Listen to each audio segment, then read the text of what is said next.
How to make cream and orange zest scones. You will need flour, sugar, baking powder, salt, an orange, cream, a bowl, a wooden spoon, a wooden cutting board, measuring cups, measuring spoons, a baking sheet, parchment paper, a rolling pin, a cookie cutter, and a grater. Start by putting 3 3/4 cups of flour into a bowl, along with a half a cup of sugar.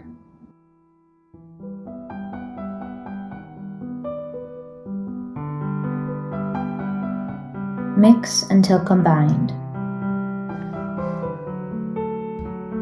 Next, take 2 tablespoons of baking powder and add it to the bowl.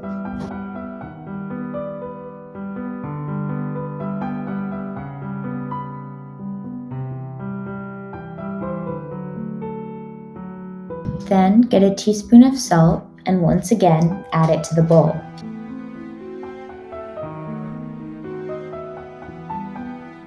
Next, grab an orange and your grater and grate as much as you want into the bowl. It's really about preference. Then you're going to stir until combined.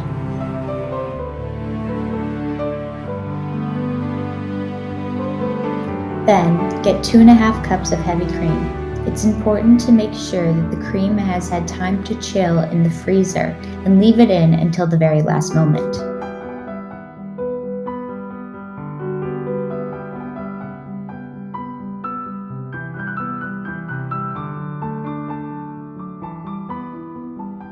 Once you've added it, mix until it becomes a crumbly dough.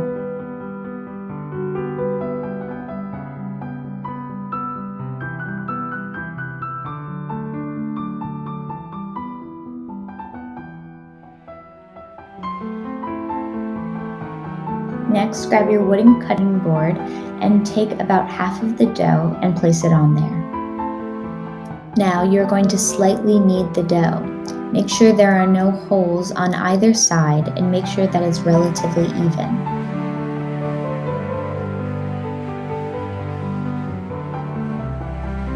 Next, you're going to take a rolling pin, and it's important to flour it beforehand because this dough can be quite sticky. It's best to place your hands on the thicker part of the rolling pin. This gives more pressure to the dough so it ends up more even. Use the handles if you only want slight pressure. Another tip is to start from the middle of the dough and roll outwards. It's the easiest way to get even dough. Grab your tray, plastic wrap, and cookie cutter. Make sure to flour your dough and cookie cutter.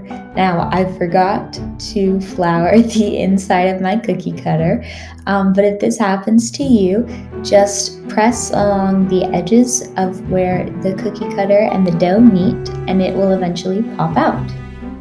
Continue this process, and if you run out of room to cut more scones, just fold it up and re-roll it. When you don't have a lot of dough left, add the other half from the bowl. Repeat the kneading, rolling, and cutting process.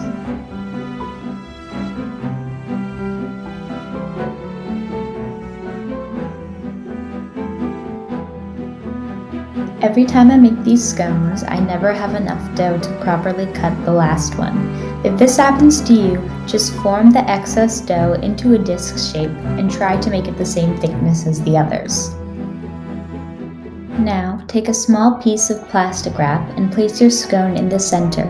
Wrap 2 sides opposite from each other to the center, with one side on top of the other. Then do the same thing for the sides you haven't wrapped.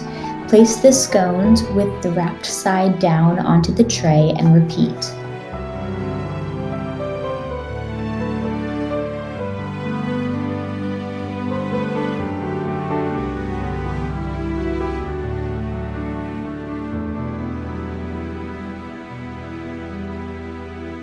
We're going to be leaving the scones in the freezer for at least 6 hours. I find it best to just put them in the freezer for overnight, that way you can have them in the morning. The reason that we're doing this is that so the flavors can really combine. It also makes the scones a lot fluffier and more moist.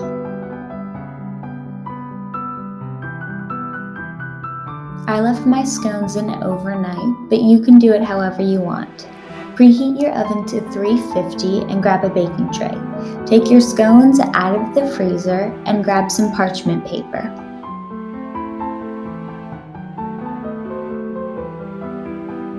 Put your parchment paper on the baking sheet and unwrap as many scones as you want.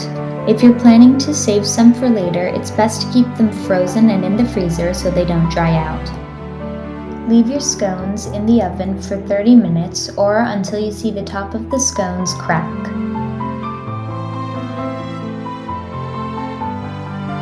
Take your scones out of the oven and put them onto a separate plate.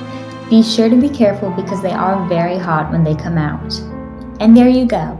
That is how you make cream orange zest scones. I hope you enjoyed.